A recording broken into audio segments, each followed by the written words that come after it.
राधा माधव कुंज बिहारी जय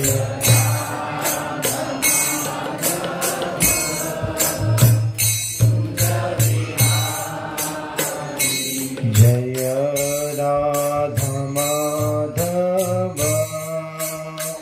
कुंज बिहारी जय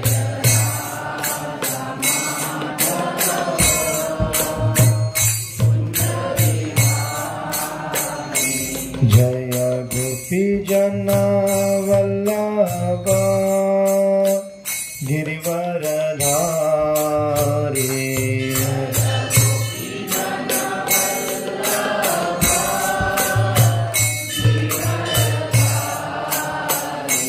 जय गोपी जना वल्लभ गिरिवरधारी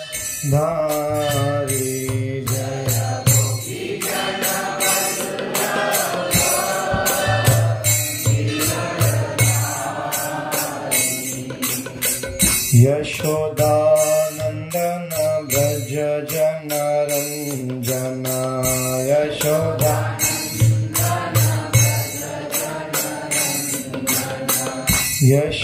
यशोदानंदन ब्रज जन रंजन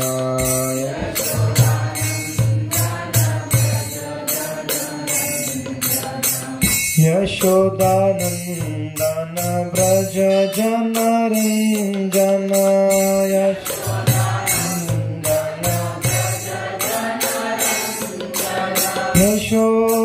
यशोदानंदन ब्रज जन रंजन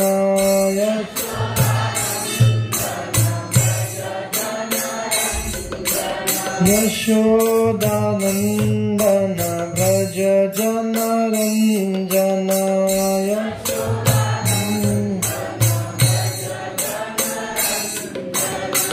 यमुना तीरा वन चारि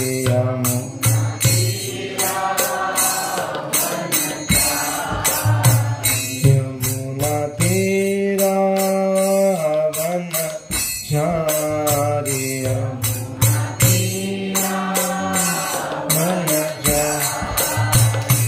जय राधा माधव कुंज बिहारी जय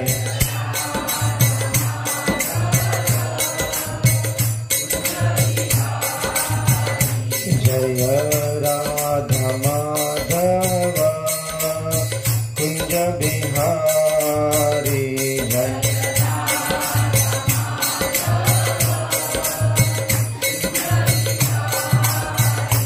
जय गोपी जना वल्लभ गिरिवरधारी जय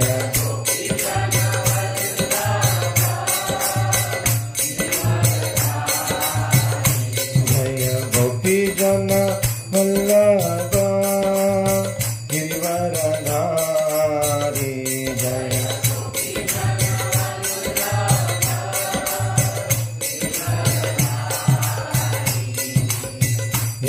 यशोदानंदन ब्रज जन रंजन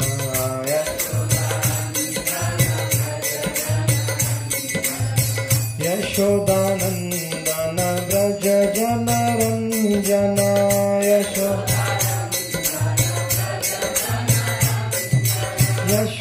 यशोदानंदन ब्रज जन रंजन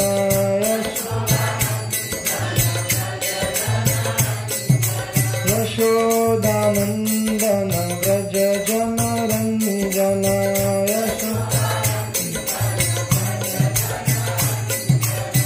यमुना तीरा वन चारि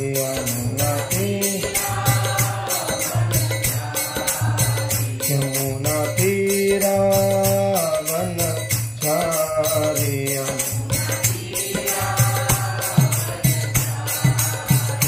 जय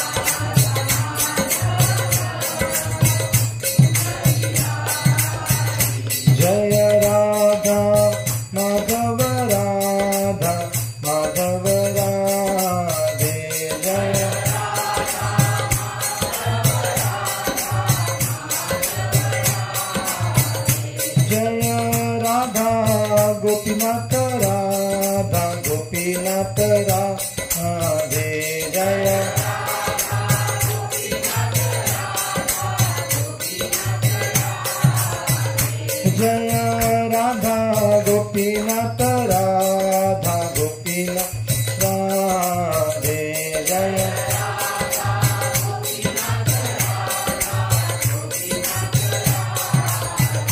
जय राधा मदन मोहन राधा मदन मोहन राधे जय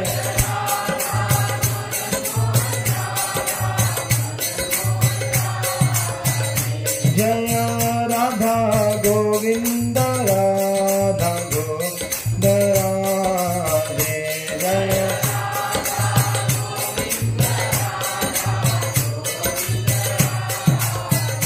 जय राधा गोपाल राधा गोपाल राधे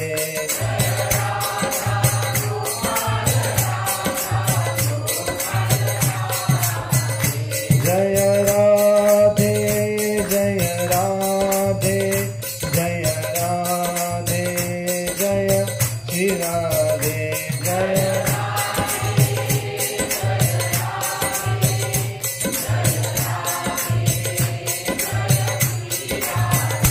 जय राधे जय राधे जय राधे जय श्री राधे जय जय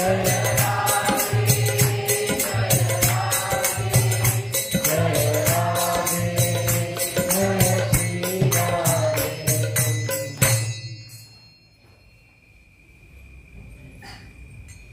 जय राधे जय कृष्ण जय वृंदावन जय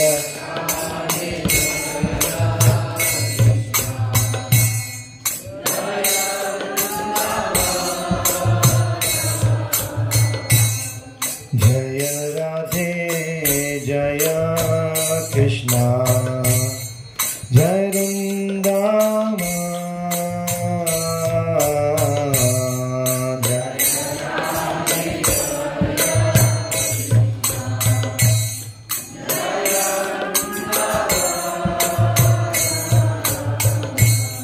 श्री गोविंद गोपीनाथ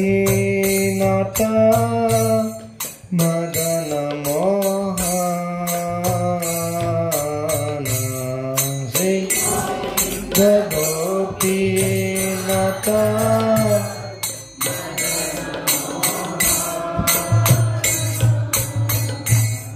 श्री गोविंद गोपीनाथ मदन मोहन श्री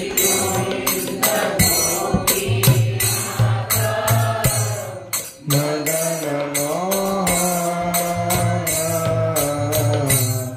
श्याम कुंड राधा कुंड गिरि गोवर्धन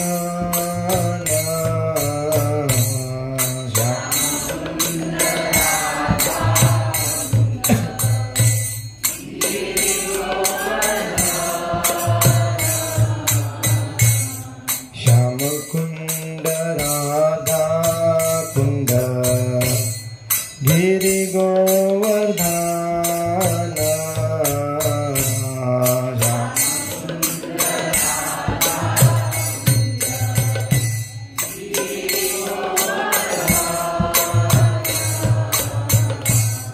कालिंदी जमुना जय जय महावन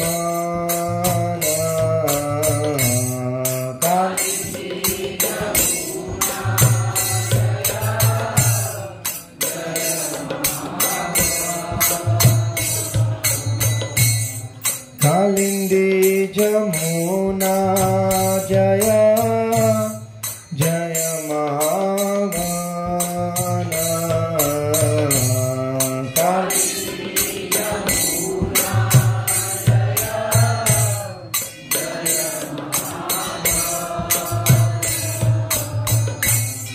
केशी घाट बंसी बट द्वादश कानन केशी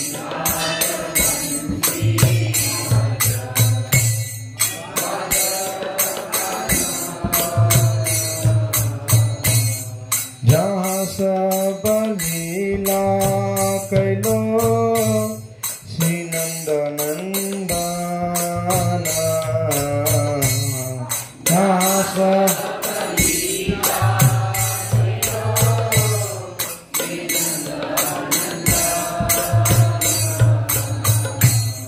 जहाँ सब लीला कैलो श्री नंद नंदना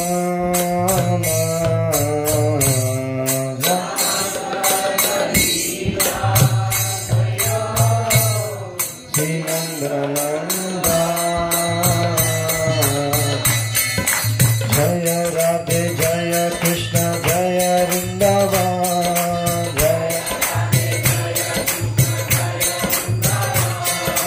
जय राधे जय कृष्ण जय वृंदावन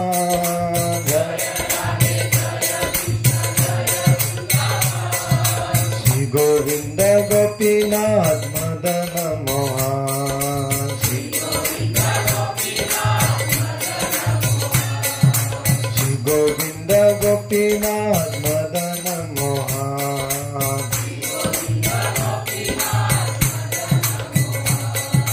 श्याम कुंड राधा कुंड गिरि गोवर्धन श्याम कुंड राधा कुंड गिरि गोवर्धन कालिंदी जमुना जय जय महावान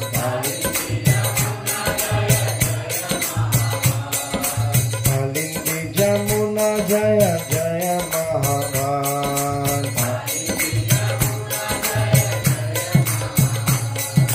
केशी घाट बंसी घाट द्वादश काला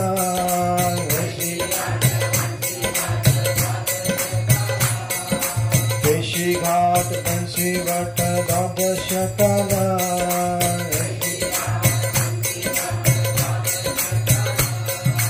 जहाँ सब लीला कैलो श्री नंद नंदा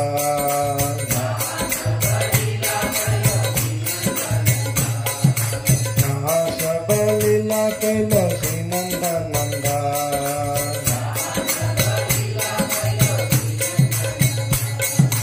जय राधे जय कृष्ण जय वृंदावन जय राधे जय कृष्ण जय वृंदावन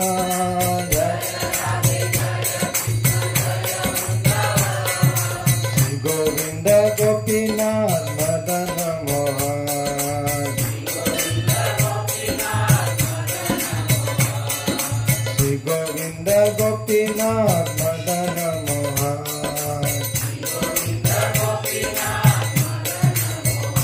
जय वृंदावन धाम वृंदावन धाम वृंदावन धाम जय वृंदावन धाम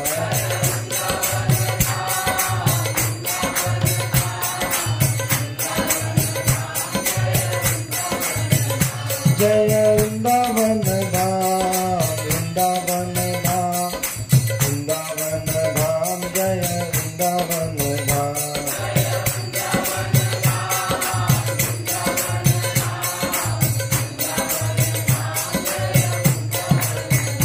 जय राधा गोपीनाथ राधा गोपीनाथ राधे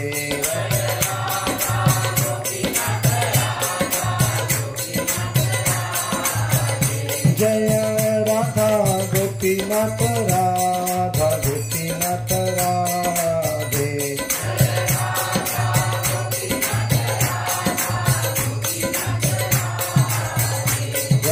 रघुपाल रघुपाल रघुपाल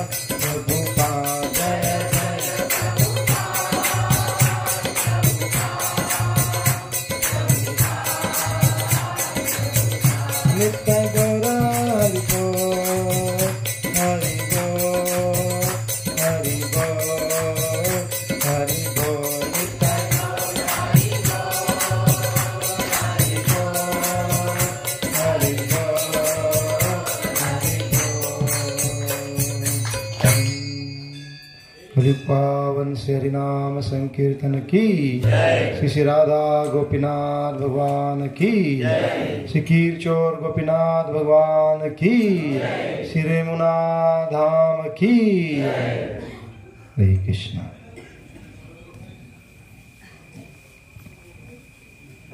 तर सर्वांनी हात जोडून म्हणा, ओम नमो भगवते वासुदेवाय।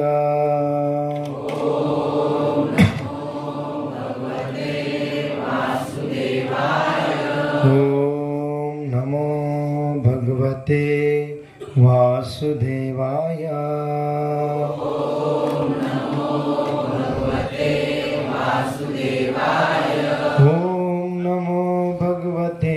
वासुदेवाय।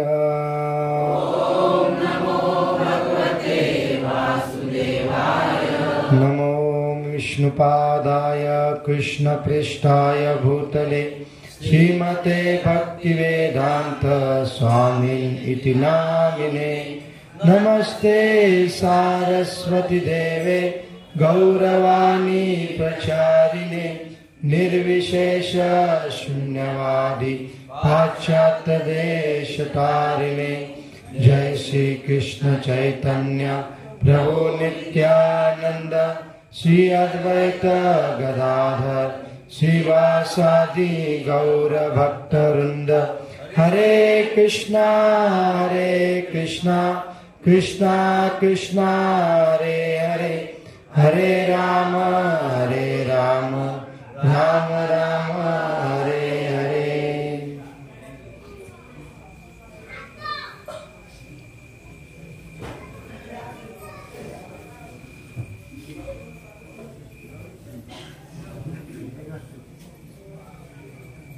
हरे कृष्ण।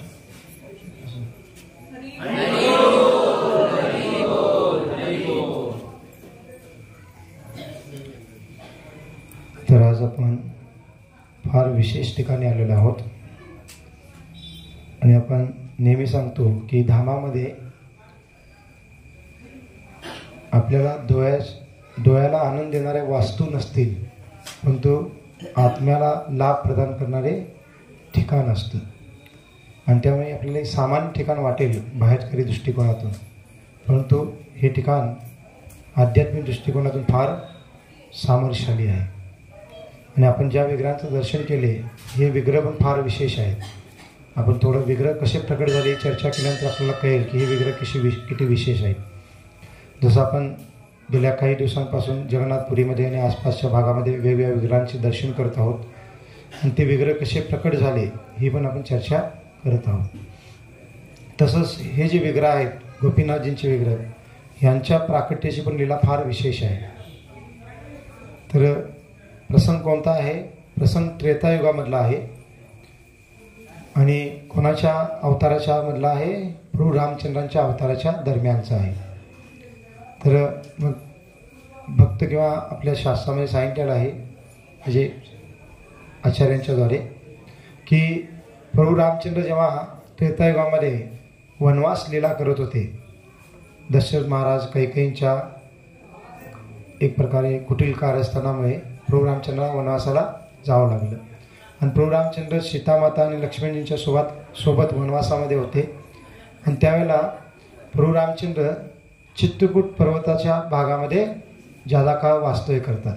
आपण एक वर्ष यात्रेमध्ये चित्रकूट या भागामध्ये पण गेलेलो आहे, तिथं दर्शन केलेलं आहे आपण।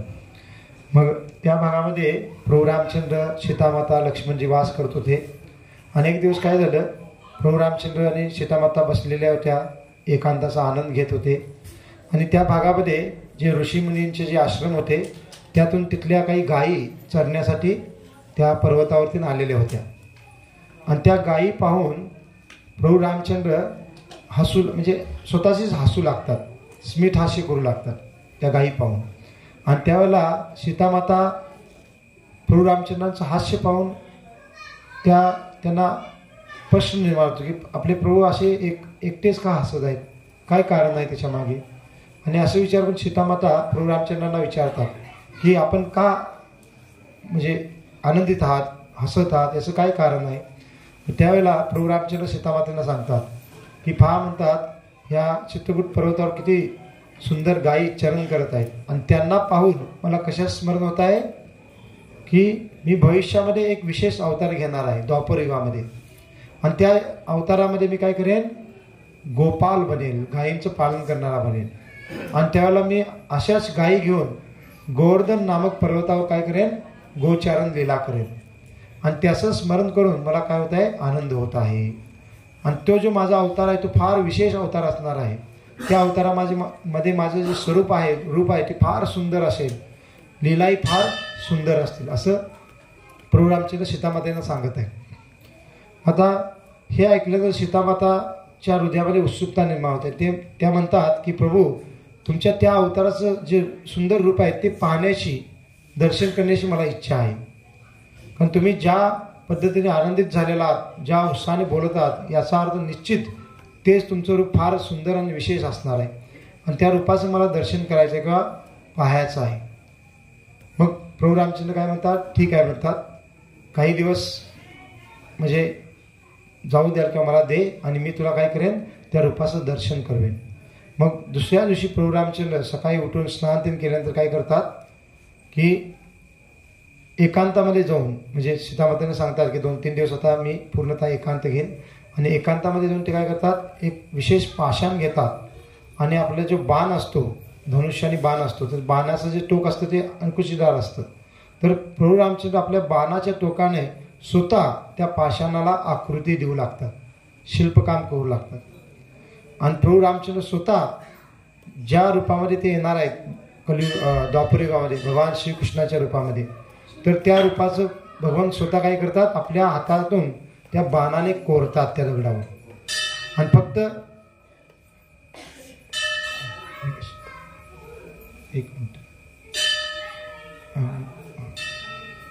एक मंदिरातून भक्त येणार आहे तिथल्या कोणा आल्याने कुणी मागं जर कोणाची चौकशी केली तर मला सांगा. जे भक्त आलेले ते तुम्हाला विचारत असतील तर मला सांगा मी ते पण येतील पुढे. तर मग भगवान स्वतः भगवान श्रीकृष्णांचंच म्हणजे प्रभू रामचंद्र श्रीकृष्णांच्या रूपाचं काय करतात कोरी काम करतात त्या पाषाणावर आणि बाणाने आणि त्याच्यानंतर काय करतं एवढंच नाही तर त्या पाषाणावर अष्टसखींचं पण काय करतात प्रभू रामचंद्र म्हणजे विग्रह किंवा मूर्तीचं शिल्पकाम करतात. एवढंच नाही तर आणि सखांचं त्यांचे जे अष्टसखा आहेत त्यातल्या काही सखांचं पण त्याच्यामध्ये कोरीव काम करतात आणि त्याच्यानंतर काही गायींचं पण कोरीव काम करतात आणि जवळजवळ याच्यासाठी भगवंतांना 3 दिवस लागतात आणि 3 दिवसानंतर सीतामाता जेव्हा भेटते तर सीतामाता विचारते की तुम्ही मला ते रूप दर्शन करवणार होता आणि मला फार उत्सुकता लागलेलं आहे आणि ते रूप मला कधी दर्शन करवणार तुम्ही. आणि त्यावेळेला मग प्रभू रामचंद्र सीतामातेला त्यांनी जे कोरीवकाम केलं होतं विग्रहांचं त्या ठिकाणी घेऊन येतात आणि त्याला पानाने झाकलेलं होतं आणि मग भगवंत ते रूप जे ओढून कोणाला दाखवतात सीतामातेंना दाखवतात आणि सीतामाता ते रूप पाहून फार आकर्षित होतात आणि इतकी सुंदर रूप होतं कृष्णांचं आणि गोपसखा आहेत, अष्टसखी आहेत, गायी आहेत आणि त्याच्यावरनं म्हणजे एक प्रकारे प्रभू रामचंद्र काय करतात चित्रकूटमध्ये पण वृंदावनाचा भाव प्रकट करतात आपण म्हणू शकतो. कारण हे सर्व जे पार्षद आहेत भगवान श्रीकृष्ण आहेत त्यांचे पार्षद आहेत गोपसखा गोपी किंवा गायी हे सर्व वृंदावनाच्या लीलेचं प्रकटीकरण आहे आणि प्रभू रामचंद्र त्या लीलेचं प्रकटीकरण त्या विग्रहांच्या रूपात करतात आणि हे पाहिल्यानंतर सीतामाता फार आनंदित होते आणि सीतामाता म्हणते की प्रभू आपली इच्छा असेल तर मी या रूपाची पूजन करू इच्छिते आणि मी हे काय करेन विग्रह इथंच ठेवून रोज यांची पूजा करेन. मग सीतामाता ठीक आहे म्हणतात, प्रभू रामचंद्र ठीक आहे म्हणतात आणि मग सीतामातेने चित्रकूटमध्ये वनवासाच्या वेळेला त्या विग्रहांची पूजा अर्चना केली आणि मग पुढे काय झालं साधारण 13-14 वर्षाचा वनवास होता त्यातला बहुतांश कालावधी प्रभू रामचंद्रांनी चित्रकूट पर्वतावर वनवास व्यतीत केला आणि नंतर शेवटच्या काही कालावधी मग प्रभू रामचंद्रांनी सीतामाया लक्ष्मणजी कुठे जातात पंचवटी जे महाराष्ट्रामधला नाशिकचा भाग आहे त्या ठिकाणी येतात तिथून सीतामातेचं हरण होतं. मग हे सर्व पुढचा लीला होते. मग जेव्हा भगवंत चित्रकूटवरनं निघत होते तेव्हा मग काय करतात ती पूजा जी करत होते सीतामाता त्या विग्रहांची आता ते विग्रह घेऊन जाऊ शकत नाही तेवढं तर मग काय केलं जातं भगवंत प्रभू रामचंद्र ब्रह्माजींना बोलवतात कारण रामचंद्र प्रभू रामचंद्र स्वयं पूर्ण पुरुषोत्तम भगवंत आहेत आणि ब्रह्माजींना बोलून ब्रह्माजींना त्या विग्रहांची सेवा प्रदान करतात की तुम्ही आता काय करा, इथून पुढे यांची सेवा करा. आणि मग म्हणलेलं आहे प्रभू रामचंद्र पुढे गेले, पुढच्या लीलात सर्व झाल्या, सीताहरण, रावणाचा वध हे सर्व, आणि इकडे ब्रह्माजी त्या विग्रहांची सेवा करू लागले. मग अशा पद्धतीने फार बघा विशेष प्रभू रामचंद्राच्या लीलेमध्ये हे विग्रह प्रकट झालेत आणि तेच विग्रह इथं गोपीनाथजींच्या रूपात वास करतात.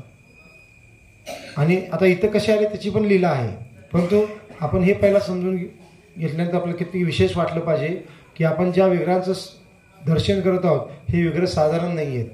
स्वयं प्रभू रामचंद्राने आपल्या हाताने बनवलेले विग्रह आहेत आणि सीतामातांनी आपल्या हाताने ह्या विग्रहांची सेवा केलेली असे विग्रह इथं आहेत. त्यामुळे आपण नेहमी म्हणतो की आपण कोणत्याही ठिकाणी दर्शनासाठी जातो तर दर्शन हे डोळ्याने होत नाही, दर्शन कशाने होतं, कानाने होतं. कारण आपला लगेच भाव, आता ज्यांना या विग्रहांच्या मागची लीला माहीत होती ते दर्शन करताना त्या भावाने करतील, परंतु आपल्याला लीला माहीत नसेल तर आपण येताना दर्शन करतो आणि इतर वेगळे दर्शन विग्रहांचे आपण दर्शन करत असतो त्याप्रमाणे आपल्याला दिसत आहे, ज्याला काही नवीन वाटत नाही. मग काही भक्तांना असं पण वाटेल एवढ्यासाठी एवढ्या लांब येण्याची काय आवश्यकता होती है ना, 5-6 तास प्रवास करून एवढ्या लांब आलो आपण है ना. आणि असे विग्रहांचं दर्शन मग जगन्नाथपुरीमध्ये पण बऱ्याच मंदिरमध्ये आहे. मग विग्रहांचं बाह्यात्कारी स्वरूप आपल्याला तसं दिसेल पाषाणमधलं, परंतु त्या विग्रहांचं महत्त्व कसं असतं, ते विग्रह कसे प्रकट झालेले आहेत, कोणत्या लीलेमध्ये त्यांनी आपलं प्राकट्य केलेलं आहे, त्या लीलेच्याद्वारे भक्तांसोबत काय आदान प्रदान झालेलं आहे, याच्यामुळे ते विग्रह काय होतात, विशेष बनतात. आणि ह्या ठिकाणी मग भगवंतांनी मग त्यांचं प्राकट्य पण प्रभू रामचंद्रांच्या वतीने झालं आणि इथं जेव्हा आले तर इथं त्यांनी आपल्या विशेष काही भक्तांसोबत विशेष आदान प्रदान पण केलेलं आहे आणि म्हणून हे विग्रह विशेष बनतात आणि म्हणून भक्त एवढ्या लांबून इथं दर्शनासाठी येतात. कारण इथल्या दर्शनासाठी अशा पद्धतीने यावं लागतं, एक तर आपल्याला जगन्नाथपुरीतून यावं लागतं, नाही तर मायापूरमधनं यावं लागतं. मग जगन्नाथपुरीतून 5-1 तास लागतात, मायापूरमधनं तर जवळजवळ 7-7 तास लागतात आणि मध्ये ठिकाण आहे जगन्नाथपुरी आणि मायापूरच्या मध्ये. आणि तरीही भक्त एवढा प्रवास करून येतात आणि दर्शन करतात, विशेष कृपा प्राप्त करतात. का? कारण हे विग्रह एवढे विशेष आहेत, स्वयं भगवंताने स्वतः बनवलेले आहेत, सीतामातेने पूजलेले आहेत किंवा सेवा केलेली आणि ते विग्रह इथं आहेत आणि त्यांचं दर्शन आपल्याला प्राप्त होत आहे. म्हणून आपण सुरुवातीपासून सांगत आहे पहिल्या दिवसापासून की आपण धाम यात्रेला येतो तर आपल्या हृदयामध्ये कृतज्ञता आणि उत्साहाचा भाव नेहमी असला पाहिजे. कृतज्ञतेचा भाव म्हणजे कशासाठी की आपण किती भाग्यशाली आहोत की अशा विशेष वेगवेगळ्या विग्रहांचं दर्शन करण्याची आपल्याला संधी मिळत आहे, अशा विशेष वेगवेगळ्या ठिकाणाचं दर्शन करण्याची संधी मिळते ज्या ठिकाणी भगवंताच्या शुद्ध भक्तांनी विशेष लीला केलेली आहे. मग आपण जगन्नाथपुरीमध्ये वेगवेगळी ठिकाणं गेल्या 3-4 दिवसापासून पाहत आहोत, तर त्या ठिकाणी वेगवेगळ्या लीला झालेल्या आहेत भगवंतांच्या. मग तिथं आपल्याला जाण्याची संधी मिळाली, आज इथं येण्याची संधी मिळालेली आहे. ज्या विग्रहाला प्रभू रामचंद्रांनी स्वतः बनवलं त्याचे दर्शन करण्याची संधी मिळाली. आपण फार कृतज्ञ असलं पाहिजे भगवंताप्रती की भगवंताने आपल्याला ती संधी दिली आणि ह्या कार्यांना करण्यासाठी आपण नेहमी उत्साही असलं पाहिजे, मग आपल्याला धामाचा खरा लाभ प्राप्त होतो. मग अशा पद्धतीने इथं ते विग्रह बनवले, ब्रह्माजींच्या सेवेमध्ये दिले गेले, ब्रह्माजी ते सेवा करत राहिले आणि म्हणलेलं मग त्रेतायुग, द्वापरयुग आणि पुन्हा मग कलियुग सुरू झाला. तर कलियुगाच्या साधारण आत्तापासून काही शतकांपूर्वीपर्यंत ब्रह्माजींच्याद्वारेच ती विग्रहांची सेवा होत होती चित्रकूटमध्ये. आपण म्हणाल की ब्रह्माजी कलियुगामध्ये पण येत होते का, तर मग ब्रह्माजी किंवा देवी देवतांना अशी काही विशेष सेवा करण्यासाठी सतयुगामध्ये, द्वापरयुगामध्ये किंवा त्रेतायुगामध्ये ज्या स्वरूपामध्ये येत होते तसंच यायला आवश्यक नाही आहे. ते त्यांच्या वेगवेगळ्या पद्धतीने येऊन सेवा करू शकतात.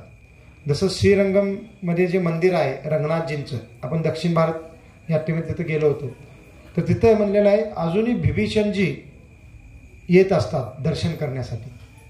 आता बिभीषण हे चिरंजीव आहेत, त्यांचा देहत्याग अजून नाही झाला. जसं हनुमानजी आहेत, परशुरामजी आहेत, अश्वत्थामा आहे, तसे बिभीषण बी चिरंजीव आहेत. आलेत का फक्त तर चिरंजीव आहेत. मग बिभीषण तिथे येत असतात नेहमी, परंतु आपल्याला ते कळत नाही. तसंच ब्रह्माजींनी या कलियुगापर्यंत पण ह्या विग्रहांची सेवा केलेली आहे. मग आता हे विग्रह चित्रकूट म्हणून इथं कसं आले बरं? मग त्याच्यामागे पण कथा सांगितली जाते की जगन्नाथपुरीचे एक राजा होते काही शतकांपूर्वी, त्यांचं नाव होतं नरसिंहदेव. आणि ते त्यांचे एक पुत्री होती, त्यांना पुत्र नव्हता. आणि ती पुत्री मोठी झाल्यानंतर त्यांनी दुसऱ्या एका राजाच्या राजकुमारासोबत त्यांचा विवाह करवला. आणि आता थोडं तीर्थभ्रमण करण्याचं त्यांची इच्छा झाली. आणि मग ते आणि त्यांची राणी आणि काही थोडे सेवक असतील यांना घेऊन ते तीर्थभ्रमण करायला निघाले. आणि तीर्थभ्रमण करत कुठे पोचले? ते चित्रकूट या ठिकाणी पोचले. आणि चित्रकूट या ठिकाणी त्यांनी वेगवेगळे दर्शन केलं. कारण चित्रकूटमध्ये आपण पण गेलो तर बरेच ठिकाण आहेत प्रभू रामचंद्राच्या लीलेत संबंधित. मग असे वेगवेगळे दर्शन करत असताना त्या चित्रकूट या ठिकाणी त्यांनी ह्या विग्रहांचं दर्शन केलं. तर काही शतकापर्यंत हे विग्रह चित्रकूटमध्येच होते. आता मग काही जण ते 11व्या शतकातला प्रसंग आहे असं पण सांगतात. मग आता तिथं त्यांनी दर्शन केल्यानंतर ते फार आकर्षित झाले ह्या विग्रहांच्या प्रती. त्यांना फार आनंद वाटला दर्शन करून. आणि मग त्या रात्री ते त्याच भागामध्ये विश्रांती घेतली, त्यांची पत्नी ते किंवा त्यांचे जे सेवक ते नाहीत ते. आणि रात्री मग स्वयं भगवान त्यांच्या स्वप्नामध्ये आले, गोपीनाथजी. आणि त्यावेळेला भगवंताचं नाव गोपीनाथजी नव्हतं. भगवान स्वतःच स्वप्नामध्ये येऊन नरसिंहदेव राजांना काय सांगतात की मी कोण आहे? मी मदन मोहन आहे. आणि मी इथं बऱ्याच काळापासून वास करत आहे, माझी सेवा ब्रह्माजी करत आलेले आहेत, परंतु आता मला इथं राहायचं नाही, मला दुसऱ्या ठिकाणी जायचं आहे. आणि कृपा करून तुम्ही मला इथून घेऊन चला, असं स्वयं भगवंत त्यांच्या स्वप्नामध्ये येऊन सांगतात. मग सकाळी उठल्यानंतर नरसिंहदेव जे राजा होते ते फार आनंदित होतात, भगवंत स्वतः स्वप्नामध्ये येऊन असं सांगत आहेत. तर मग ते काय करतात, तिथल्या स्थानिक लोकांची अनुमती त्यांनी घेऊन हे जे विग्रह आहेत ते विग्रह घेऊन पुन्हा मग आपल्या ओडिसा राज्याकडे येऊ लागतात. तीर्थभ्रमण करत होते. आता तीर्थभ्रमण आता विग्रहांना घेऊन जायचं आहे आणि विग्रहांची इच्छा आहे की दुसऱ्या ठिकाणी तुम्ही मला स्थापित करा. तर ठीक आहे, आपण काय करू, आपल्या राज्यात घेऊन विग्रहांची सेवा करू, असं विचार करून ते विग्रह घेऊन इकडे येऊ लागतात ओडिसा राज्यामध्ये. आणि हा जो भाग आहे ह्या भागाचं नाव आहे रेमुना. आणि याच्या संबंधित प्रभू रामचंद्राच्या लीलेमध्ये पण विशेष एक प्रसंग आहे. तो कोणता की प्रभू रामचंद्र जेव्हा सीतामातेचं हरण केल्यानंतर रावणासोबत युद्ध करतात, रावणाचा वध करतात आणि सीतामातेला मुक्त करतात. आणि मुक्त केल्यानंतर जेव्हा 14 वर्ष पूर्ण होतात तर प्रभू रामचंद्रांनी सीतामाते परत जेव्हा चालले होते अयोध्येला, तेव्हा इथून जात असताना त्यांना हे ठिकाण फार रमणीय वाटतं, फार सुंदर वाटतं. आणि मग ते इथं काही 3-4 दिवसासाठी वास्तव्य करतात प्रभू रामचंद्रांनी सीतामाता. आणि इथं वास्तव्य केल्यानंतर मग एक दिवस काय होतं की सीतामातेंना स्नान करण्यासाठी स्नान करण्याची इच्छा होती, परंतु ह्या ठिकाणी अशी एखादी नदी किंवा जलाशय असा नव्हता. मग सीतामाता प्रभू रामचंद्रांना म्हणते की प्रभू आपल्याला इथं फार सुंदर हे ठिकाण आहे, परंतु स्नान करण्यासाठी योग्य जलाशय नाही आहे, तर आपण काही उपाय करा. तर त्यावेळेला काय म्हणलं, प्रभू रामचंद्र काय करतात, आपला धनुष्य बाण काढतात आणि धनुष्यातून 7 बाण मारतात. मग हे जे मंदिर आहे इथून ह्या आपल्या उजव्या बाजूला रोड गेलेला आहे, तो रोड पुढे गेल्यानंतर आपल्याला छोटीशी एक नदी दिसेल. आता त्याचं पात्र फार छोटं झालेलं आहे, पूर्वी फार मोठी होती असं म्हणलेलं आहे. आणि त्या ठिकाणी प्रभू रामचंद्रांनी 7 बाण मारले. आणि त्या 7 बाणाच्या द्वारे प्रभू रामचंद्रांनी इथं काय केली, गंगा प्रकट केली असं म्हणलं. कशासाठी? सीतामातेंच्या स्नानासाठी. आणि तीच मग इथं नदीच्या रूपात वाहत आहे तेव्हापासून. आणि इथल्या मग त्या नदीला काय नाव आहे, सप्तशिरा. सप्त म्हणजे 7 आणि शिरा म्हणजे बाण. मग 7 बाणाच्या द्वारे प्रकट झालेली नदी म्हणून सप्तशिरा नावाचे म्हणजे ह्या नदीला नाव दिलं गेलं. आणि म्हणतात की त्या नदीचं जल हे गंगाच्या जलापासून अभिन्न आहे. मग सीतामातेने स्वतः तिथं स्नान केलेलं आहे आणि काही दिवस इथं वास्तव्य प्रभू रामचंद्रांनी केलेलं आहे. आणि फार रमणीय ठिकाण असल्यामुळे मग इथं या ठिकाणाचं नाव काय पडलं, रेमुना असं म्हणलं जातं. मग हे प्रभू रामचंद्राच्या संबंधित अशी लीला घडली होती आणि त्यामुळे हे ठिकाण पहिलाच एक विशेष ठिकाण बनलं होतं. मग पुन्हा जेव्हा हे नरसिंहदेव राजा साधारण 11व्या शतकापर्यंत मधला हा प्रसंग सांगितला जातो, जेव्हा ह्या विग्रहांना जे स्वतःला मदन मोहन म्हणून सांगत होते त्यांना इथून घेऊन चालले होते. आणि इथून त्यांचा उद्देश होता की आता आपल्या राज्यात घेऊन जायचं ओडिसा राज्यामध्ये म्हणजे जगन्नाथपुरीकडे, आणि तिथं आपण त्यांची स्थापना करून सेवा करू. परंतु इथं जेव्हा राजा आले आणि इथं जेव्हा त्यांनी रात्रीचा वास्तव्य केलं तर पुन्हा मग भगवंत काय करतात, त्यांच्या स्वप्नामध्ये येतात आणि ते म्हणतात की हे राजा, हे जे ठिकाण आहे हे मला फार म्हणजे सुंदर म्हणजे आवडलेलं आहे आणि इथं मी पहिला पण येऊन गेलेलो आहे. प्रभू रामचंद्रांच्या स्वरूपामध्ये भगवंत इथं आलेले आहेत आणि त्याचं स्मरण करून भगवान म्हणतात की माझी इच्छा आहे, मला इथंच माझी सेवा करावी आणि तू काय कर, मला इथंच स्थापित कर आणि माझ्या सेवेची म्हणजे व्यवस्था कर. मग असं भगवंत स्वप्नामध्ये सांगितल्यानंतर मग सकाळी उठल्यानंतर राजा आणखीन आनंदित होतात. ठीक आहे, आता भगवंताची इच्छा आहे, मग आपण ती सेवा केली पाहिजे म्हणून. आणि मग म्हणलेलं की नरसिंहदेव राजांनी इथं हे मंदिर बांधलं आणि हे जे विग्रह आहेत मदन मोहन जे विग्रहांचं नाव त्यांना इथं स्थापित केलं. आणि मग राजाच्या पुरोहितांनी ह्या विग्रहांना गोपीनाथ हे नाव दिलं. का? कारण विग्रहामध्ये काय काय आहे, प्रभू रामचंद्रांनी हे विग्रह बनवले. काय काय होतं, अष्टसखी होत्या आणि गोपसखांचं पण विग्रह होते आणि गायींचे पण विग्रह होते. आणि त्यामुळे म्हणजे वृंदावनाचा भाव असल्यामुळे मग नाव काय दिलं गेलं. आता मदन मोहन पण एक भगवंताच्या वृंदावनाला विग्रहांचंच नाव आहे, पण तो गोपी पण सोबत असल्यामुळे विग्रहांचं इथल्या पुरोहितांनी काय नाव दिलं, गोपीनाथ. आणि तेव्हापासून या विग्रहांचं नाव पडलं गोपीनाथ. आणि मग गोपीनाथजींची सेवा इथं तेव्हापासून सुरू झाली. आणि मग आता आपण पाहिलं असेल मंदिरच्या बाजूला विग्रहांच्या बाजूला आणखी 2 विग्रह आहेत, डाव्या आणि उजव्या बाजूला, आणि दोन्ही विग्रह कृष्णाशीच आहेत. मग ते विग्रह कोणते आहेत, ते विग्रह आहेत, एक आहेत गोविंद देव आणि दुसरे आहेत मदन मोहन. आणि हे 2 विग्रह का इथं स्थापित केलेले आहेत आणि कुणी स्थापित केलेले आहेत, तर आपण मागे जी समाधी पाहिली ते कोण आचार्य आहेत, रसिकानंद गोस्वामी महाराज, हे आपले गुरु शिष्य परंपरेचे आचार्य आहेत. यांचं प्राकट्य चैतन्य महाप्रभूंच्या अंतर्धानानंतर साधारण 100-1 वर्षानंतर झालेलं होतं. आणि ते वृंदावनला जेव्हा होते तर ते पण इथं येऊन त्यांनी काय केलेलं आहे, भजन केलेलं आहे आणि सेवा भगवंताची केलेली आहे.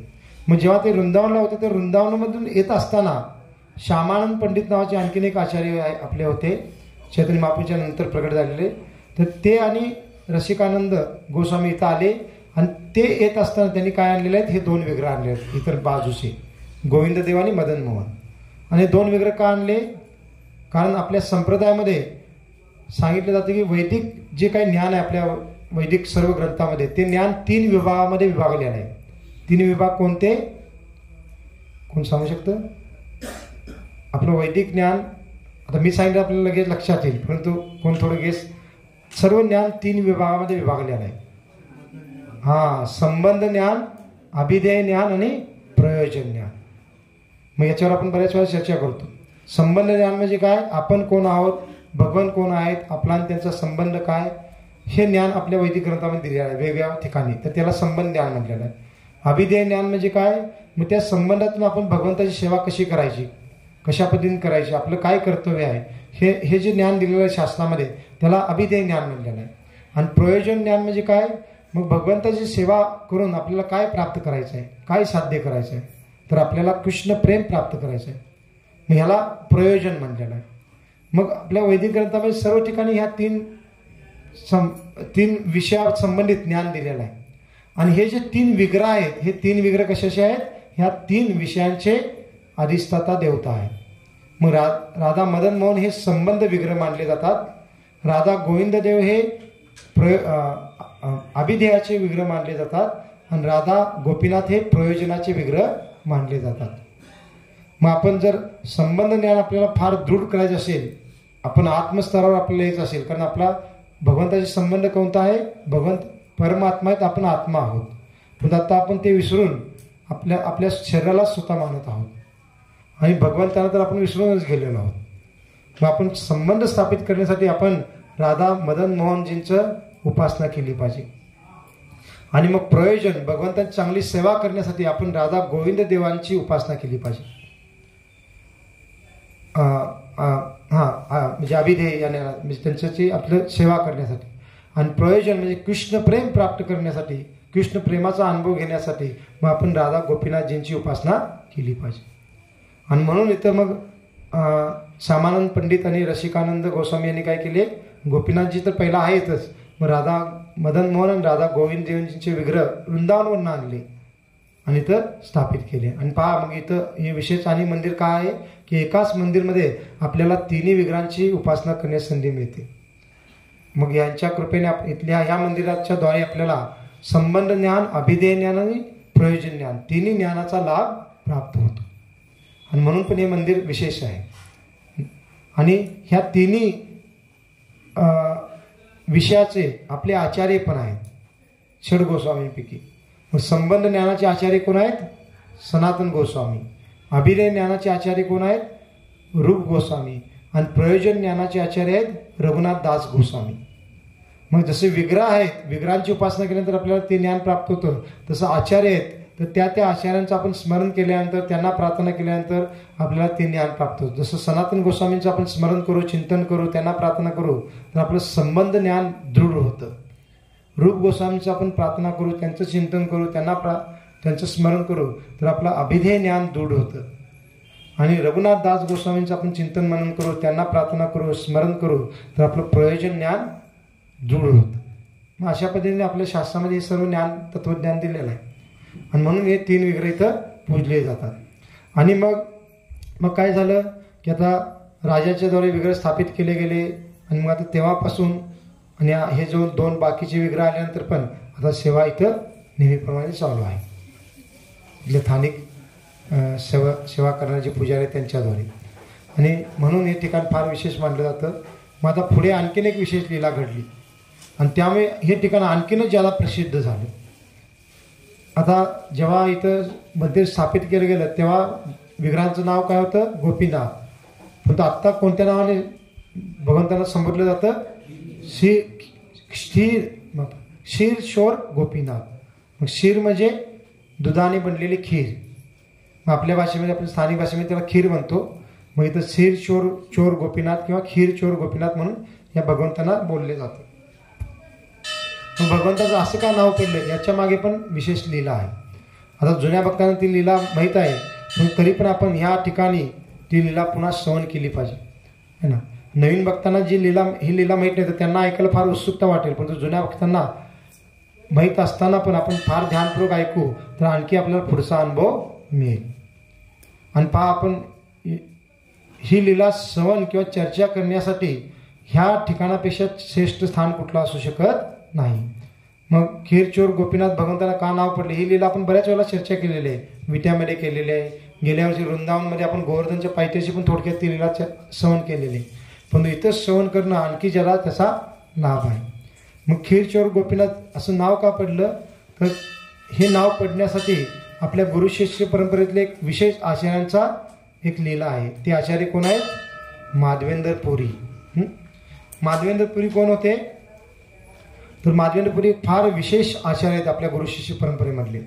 ते कोण होते? चैतन्य महाप्रभूंचे गुरु ईश्वरपुरी आणि ईश्वरपुरींचे गुरु कोण आहेत? माधवेंद्र पुरी. म्हणजे एक प्रकारे चैतन्य महाप्रभूंच्या अगोदर काही दशकांपूर्वी त्यांचं वास्तव्य ह्या भौतिक जगामध्ये होतं. चैतन्य महाप्रभू माधवेंद्र पुरींचं प्रत्यक्ष भेट झालेली नाही आहे, परंतु नित्यानंद प्रभू आणि माधवेंद्र पुरींची प्रत्यक्ष भेट झालेली आहे. त्याचं वर्णन चैतन्य चरितामृत आणि चैतन्य भागवतमध्ये येतं. फार सुंदर वर्णन येतं. आणि माधवेंद्र पुरी आणखीन का विशेष आहे आपल्या संप्रदायासाठी, कारण आचार्यांच्या द्वारे सांगितलं जातं की जे 4 संप्रदाय आहेत, प्रमाणित संप्रदाय, 4 संप्रदाय कोणते आहेत? श्री संप्रदाय, रुद्र संप्रदाय, कुमार संप्रदाय आणि ब्रह्म संप्रदाय. आणि आपला संप्रदाय कोणता आहे? ब्रह्ममध्व संप्रदाय. मग ब्रह्माजींच्या संप्रदायामध्ये आपण आहोत आणि कलियुगामधले आपले संप्रदायाचे आचार्य कोण आहेत? मध्वाचार्य. म्हणून ब्रह्ममध्व संप्रदाय. आणि पहा, मध्वाचार्यांच्या अगोदर आपल्या संप्रदायामध्ये राधाराणीची उपासना केली जात नव्हती, फक्त कृष्णाची उपासना केली जात होती. जसं मध्वाचार्य कर्नाटकमध्ये उडुपी या ठिकाणी प्रकट झाले होते, तर उडुपी या ठिकाणी मध्वाचार्य उडुपी कृष्णाची उपासना करत होते. मग तिथं उडुपी कृष्ण म्हणजे सिंगल कृष्ण आहेत, त्यांच्यासोबत राधाराणी नाही आहे.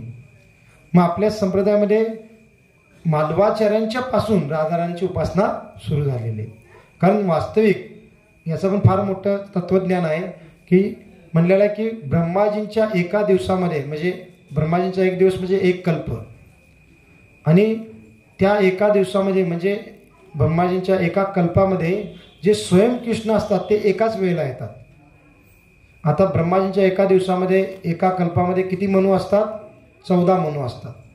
आणि प्रत्येक मनुचा कालावधी 71 चतुर्युगाचा असतो.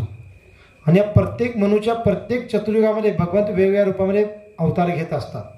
प्रभू रामचंद्र, नरसिंह अवतार, वामन अवतार, हे अवतार प्रत्येक चतुर्युगामध्ये होत असतात. परंतु जे कृष्ण अवतार आहे, मूळ कृष्ण अवतार, तो अवतार फक्त ब्रह्माजींच्या एका दिवसामध्ये म्हणजे 14 मनुच्या कालावधीमध्ये फक्त एकदाच होतो. तो केव्हा? 7व्या मनुच्या कालावधीमध्ये. आणि 7व्या मनुच्या पण 28व्या चतुर्युगामध्ये होतो, जो आत्ता चालू आहे. आत्ता जो चतुर्युग चालू आहे हा 7व्या मनुचा 28वा चतुर्युग चालू आहे. आणि 28व्या चतुर्युगाच्या द्वापरयुगामध्ये कृष्ण स्वयं प्रकट होतात. आणि जेव्हा कृष्ण प्रकट होतात ज्या चतुर्युगामध्ये, त्या चतुर्युगातल्या जो कलियुग असतो त्या कलियुगामध्ये स्वयं चैतन्य महाप्रभू पण प्रकट होतात. बाकी इतर चतुर्युगांमध्ये किंवा इतर मनुच्या कालावधीमध्ये स्वयं कृष्ण आणि चैतन्य महाप्रभू प्रकट होत नाहीत. आणि जेव्हा कृष्ण प्रकट होतात, जेव्हा चैतन्य महाप्रभू प्रकट होतात ज्या कलियुगामध्ये किंवा द्वापरयुगामध्ये, तेव्हाच राधाराणीच्या उपासनेचं ज्ञान पण काय केलं जातं? प्रकट केलं जातं. इतर चतुर्युगामध्ये, इतर मनुंच्या कालावधीमध्ये राधाराणीचं उपासनेचं ज्ञान प्रकट केलं जात नाही. म्हणजे याच्यावरून आपण समजू शकतो की राधाराणीचं ज्ञान किंवा राधाराणीची उपासना किती गुह्य आहे, फार गुह्य आहे. ती इतर वेळेला प्रकट केली जात नाही.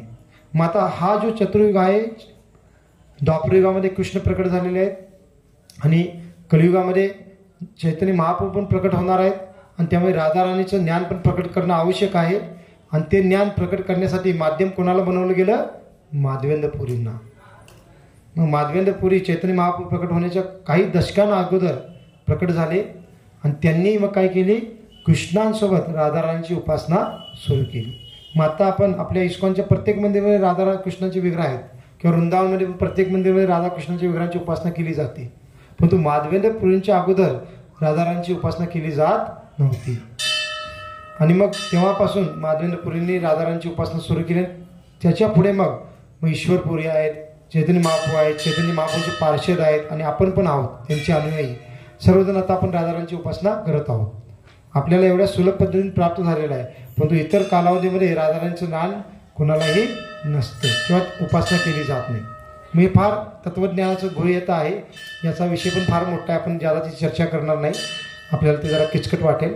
परंतु एवढंच समजू शकतो की माधवेंद्रपुरीचे फार विशेष आपल्या संप्रदायामध्ये स्थान आहे. त्यांनी राधाराणीची उपासना सुरू केली. आणि राधाराणीची उपासना त्यांनी का सुरू केली याचं पण कारण आहे. कारण आपण काही दिवसापूर्वी सांगितलेलं आहे की सात्विक भावामध्ये जे भक्तांच्या शरीरामध्ये प्रकट होतात, सात्विक भाव, तर ह्या भावापेक्षा पण एक श्रेष्ठ भाव आहे, तो म्हणजे त्याला म्हणलेला महाभाव. आणि हे जो महाभाव आहे हा फक्त 3 व्यक्तींमध्ये प्रकट होतो असं आपण सांगितलं. कोण कोण? चैतन्य महाप्रभू आणि कोण? राधाराणी. आणि तिसरे कोण आहेत? माधवेंद्रपुरी. पहा हे किती विशेष आचार्य आहेत. म्हणजे चैतन्य महाप्रभू आणि राधाराणी या दोघांच्या मध्येच जे भाव प्रकट होतो तो भाव फक्त एकट्याच दुसऱ्या व्यक्तीमध्ये प्रकट होतो, राधा आणि कृष्णांना सोडून. ते म्हणजे कोण आहेत? माधवेंद्रपुरी. आणि त्यांच्यामध्ये का प्रकट होतो त्याचं पण कारण आहे. त्याचं कारण हे आहे की माधवेंद्रपुरी कोण आहेत? हे स्वयं भगवंताच्या धामातील गोलोक वृंदावनमधील एक वटवृक्ष आहेत. आणि ते साधारण वटवृक्ष नाहीत. ज्या वटवृक्षाच्या खाली राधाकृष्ण नेहमी एकांतामध्ये भेटतात आणि त्यांच्या प्रेमाचं आदान प्रदान करतात, त्या वटवृक्षाचे हे माधवेंद्रपुरी काय आहेत? एक अंशरूप प्रकट म्हणजे विस्तार आहे किंवा अवतार आहेत. आणि मग ज्या वटवृक्षाच्या खाली राधा आणि कृष्ण एकमेकांच्या प्रती महाभाव प्रकट करतात एकांतामध्ये, तो महाभाव पाहण्याची कोणालाही अनुमती नसते. तो महाभाव नेहमी कोण पाहत असतात? तो वटवृक्ष पाहतो, तो वटवृक्ष अनुभवतो. आणि ते वटवृक्षच माधवेंद्रपुरींच्या रूपात प्रकट झाल्यामुळे त्यांच्यामध्ये पण तो महाभाव पाहायला मिळतो. आणि म्हणून तर भगवंताने त्यांना माध्यम बनवलं राधाराणीचं ज्ञान प्रकट करण्यासाठी. आणि म्हणून हे माधवेंद्रपुरी फार विशेष आहे. मग आता हे माधवेंद्रपुरी एक वैरागी होते, फार प्रेमळ भगवंताचे भक्त होते. नेहमी भ्रमण करायचे पूर्ण भारत भूमीमध्ये. वेगवेगळ्या ठिकाणी भगवंताचे जे तीर्थक्षेत्र आहेत तिथं ते दर्शन करायचे. आणि भ्रमण करत असताना ते नेहमी भावविवर असायचे. जसं चैतन्य महाप्रभू भावविवर असायचे, कीर्तन करत, नृत्य करत, तसं ते नेहमी भावविवर असायचे. आणि मग एक वेळेला ते काय करतात, असंच भ्रमण करत करत कुठे पोचतात? वृंदावनला पोचतात.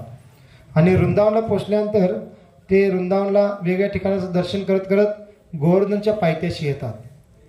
आणि गोवर्धनची परिक्रमा त्यांनी करून ते गोवर्धनच्या पायथ्याशी एका विशेष ठिकाणी काही काळासाठी वास्तव्य करतात. आणि तिथं वास्तव्य करत असताना ते त्यांचं भजन कार्य करत होते. आणि माधवेंद्रपुरीने एक विशेष व्रत घेतलेलं होतं. ते व्रत काय होतं? त्या व्रताला म्हणलेलं आहे अयाचक वृत्ती. अयाचक वृत्ती म्हणजे काय? काही वैरागी असतात, साधू संत असतात, ते धामाच्या ठिकाणी राहतात, आपलं भजन करत असतात, परंतु त्या भजनातून वेळ काढून ते काय करतात? गृहस्थांकडे भिक्षा मागण्यासाठी जातात. आणि भिक्षा म्हणजे त्यांना मिळतं ते ग्रहण करतात आणि आपलं भजन करत असतात. पण त्याच्यापेक्षाही कडक व्रत म्हणजे काय? त्याला म्हणलं अयाचक वृत्ती. म्हणजे धामामध्ये राहा, तीर्थभ्रमण करा, आपलं साधना भजन करत राहा, परंतु कोणालाही भिक्षा मागायची नाही, कोणालाही काही मागायचं नाही. स्वतःहून कोणी काही दिलं त्यांना तेवढंच ते ग्रहण करायचं. त्याला अजगर वृत्ती पण म्हणलेलं आहे शास्त्रामध्ये. अजगर वृत्ती म्हणजे काय? अजगर काय करतो? जंगलामध्ये शांतपणे पडून असतो. तो कुठे इकडे तिकडे जात नाही शिकार हुडकायला, शांतपणे पडून असतो. आणि एखादा पशु पक्षी इकडे तिकडे भ्रमण करत असताना त्या अजगराला न पाहता जवळ जेव्हा येतो, मग अजगर काय करतो? खातो. तो स्वतः कुठे जात नाही. तर अशा पद्धतीने पण याला आपल्या वैदिक भाषेमध्ये अयाचक वृत्ती म्हणलेलं आहे. मग माधवेंद्रपुरी तसं जीवन जगत होते. आणि त्यामुळे जेव्हा ते गोवर्धनच्या पायथ्याशी राहून भजन करत होते, तर त्यावेळेला जवळजवळ 3-4 दिवस निघून गेले तरी त्यांना कोणी काही आणून दिलं नाही. तरी त्यांनी कुठे बाहेर जाऊन काही मागितलं नाही, ते भजन करत होते. हे का भक्त स्वीकारतात? तर आणखी ज्यादा भगवंतावर आपला अवलंबून दाखवण्यासाठी. कारण भक्तांचा भाव काय असतो की पूर्णतः आपण भगवंतावर अवलंबून आहोत, माझ्या कार्यक्षमतेमध्ये काही नाही आहे. आपला काय भाव असतो? आपण सर्वजण नियंत्रक किंवा कर्ता बनण्याचा प्रयत्न करतो. मी हे केलेलं आहे, मी हे करणार आहे, असा भाव आपला असतो. पण भक्तांचा भाव असतो नाही, सर्व काही भगवान करत आहे, त्यांनी दिलं तर मी ग्रहण करेन, नाहीतर ठीक आहे, काय हरकत नाही. मी भक्तांचा आणखीन भगवंताच्या प्रती शरणागतीचा भाव प्रकट होत असतो अशा कार्यातून. मग माधवेंद्रपुरी तसं करत होते.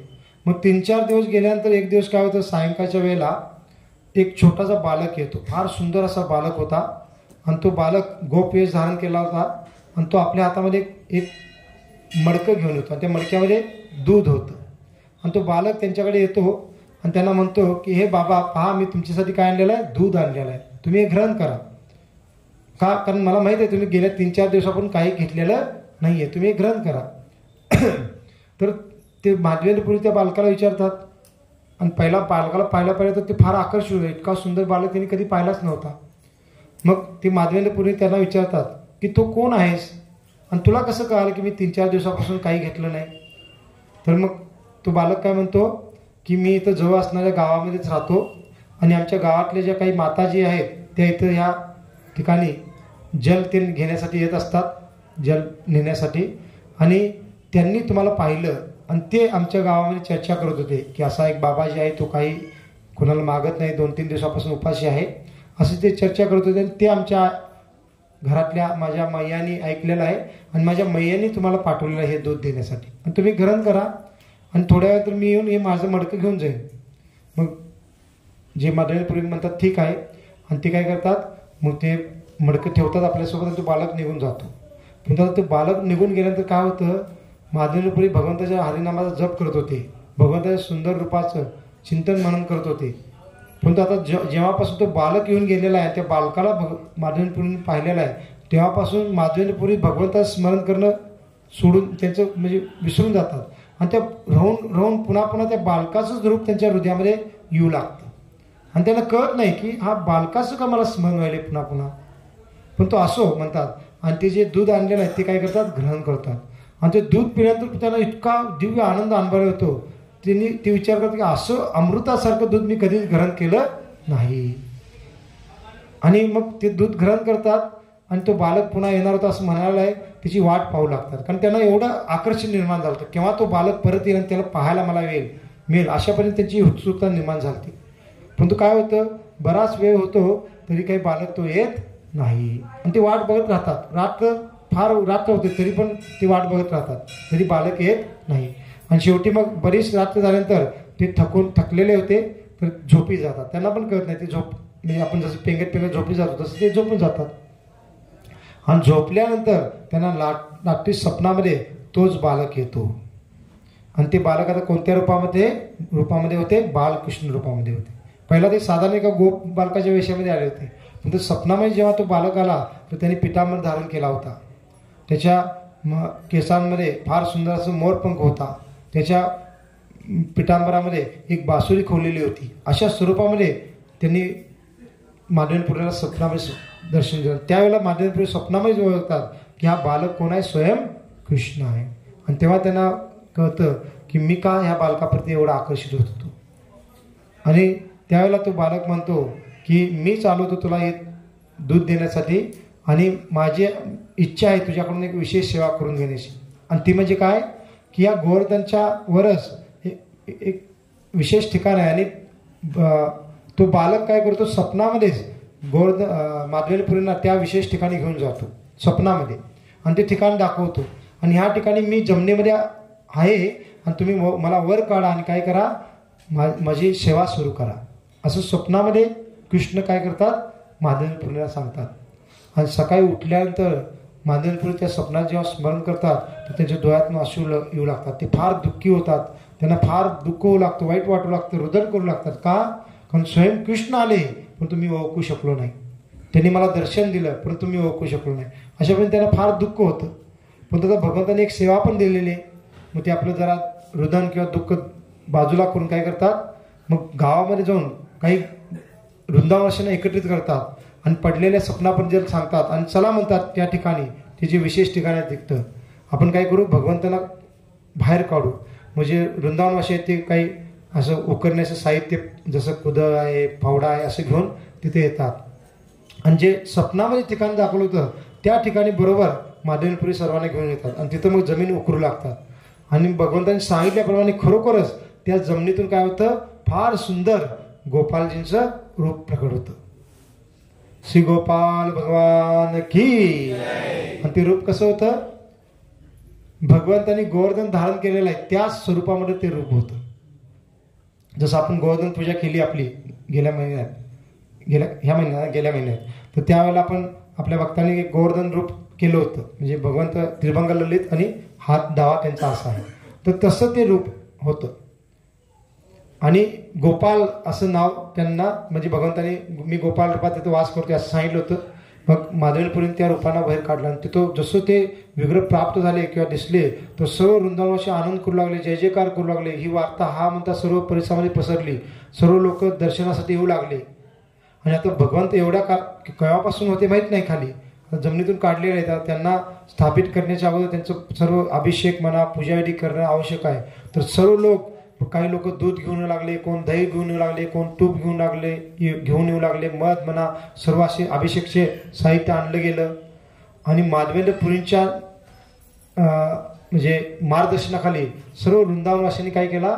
गोवर्धन पर्वतावरच गोपालजींचा फार भव्य स्वरूपात अभिषेक संपन्न केला.